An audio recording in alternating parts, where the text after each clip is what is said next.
ಸರ್ಕಾರ ಜನರ ಅಪೇಕ್ಷೆಯಂತೆ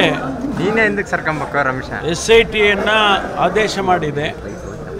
ತನಿಖೆ ನಿನ್ನೆಯಿಂದನೇ ನಮ್ಮ ಅಧಿಕಾರಿಗಳು ಹೋಗಿ ತನಿಖೆಯನ್ನು ಪ್ರಾರಂಭ ಮಾಡಿದ್ದಾರೆ. ಆ ತನಿಖೆ ವರದಿ ಬರೋವರೆಗೂ ಕೂಡ ನಾವು ಯಾರು ಕೂಡ ಏನು ಹೇಳಿಕೆ ಕೊಡೋಕ್ಕೆ ಸಾಧ್ಯ ಇಲ್ಲ, ಯಾಕೆಂದರೆ ಅದು ಸಬ್ಜುಡಿಸ್ ಆಗುತ್ತೆ. ಆದ್ದರಿಂದ ತನಿಖೆ ವರದಿ ಬಂದ ಮೇಲೆ ನಾವು ಏನಾದರೂ ಕೂಡ ಹೇಳ್ಬೋದು. ಅದಕ್ಕೂ ತನಿಖೆ ನಡೀತಾ ಇದೆ. ಈಗಾಗಲೇ COD ಕೊಟ್ಟಿದ್ದೇವೆ. ಅದನ್ನು COD ತನಿಖೆ ಮಾಡಿದ ಮೇಲೆ ಅವರ ಪಾತ್ರ ಏನಾದರೂ ಇದೆಯಾ ಇಲ್ವಾ ಅನ್ನೋದನ್ನು ಪರಿಶೀಲನೆ ಮಾಡ್ತಾರೆ. ಆಮೇಲೆ ಯಾರು ತಪ್ಪಿತಸ್ಥರಿದ್ದಾರೆ, ಕೊಲೆ ಮಾಡಿದವರಿಗೆ ಕಾನೂನಿನ ಪ್ರಕಾರ ಶಿಕ್ಷೆ ಆಗುತ್ತೆ. ಯಾವ ರಾಜಕೀಯ ಒತ್ತಡ ಯಾವುದಕ್ಕೂ ಇಲ್ಲ.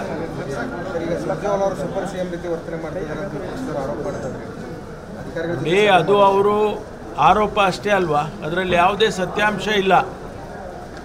ನಮ್ಮ ಕರ್ನಾಟಕದ ಉಸ್ತುವಾರಿ ಪ್ರಧಾನ ಕಾರ್ಯದರ್ಶಿಗಳು ನಮ್ಮ ಪಕ್ಷದ್ದು, ಇದೇನು ಹೊಸದೇನಲ್ಲ. ಯಾವತ್ತೂ ಕೂಡ ನಮ್ಮ ಅಖಿಲ ಭಾರತ ಕಾಂಗ್ರೆಸ್ ಪಕ್ಷದಲ್ಲಿ ಪ್ರಧಾನ ಕಾರ್ಯದರ್ಶಿಗಳನ್ನು ಒಂದೊಂದು ರಾಜ್ಯಕ್ಕೆ ನೇಮಕ ಮಾಡ್ತಾರೆ. ನಮ್ಮ ರಾಜ್ಯಕ್ಕೆ ಅವರನ್ನು ನೇಮಕ ಮಾಡಿದ್ದಾರೆ. ಚುನಾವಣೆಗೆ ಮೊದಲು ಇದ್ದರು, ಈಗಲೂ ಇದ್ದಾರೆ.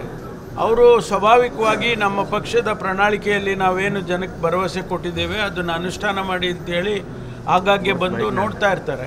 ಅದು ನಮ್ಮ ಪಕ್ಷದ ಜವಾಬ್ದಾರಿ ಕೂಡ.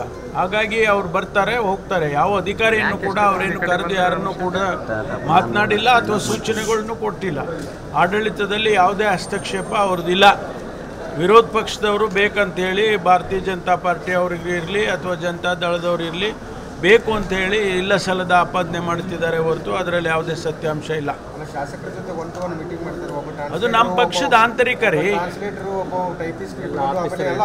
ಹೌದು, ಅದು ನಮ್ಮ ಪಕ್ಷದ ಆಂತರಿಕ ವಿಚಾರ. ಅದಕ್ಕೂ ಭಾರತೀಯ ಜನತಾ ಪಾರ್ಟಿಗೂ ಏನು ಸಂಬಂಧ ಇದೆ? ಅವ್ರ ಜನರಲ್ ಸೆಕ್ರೆಟರಿಗಳು ಬರೋದಿಲ್ವಾ?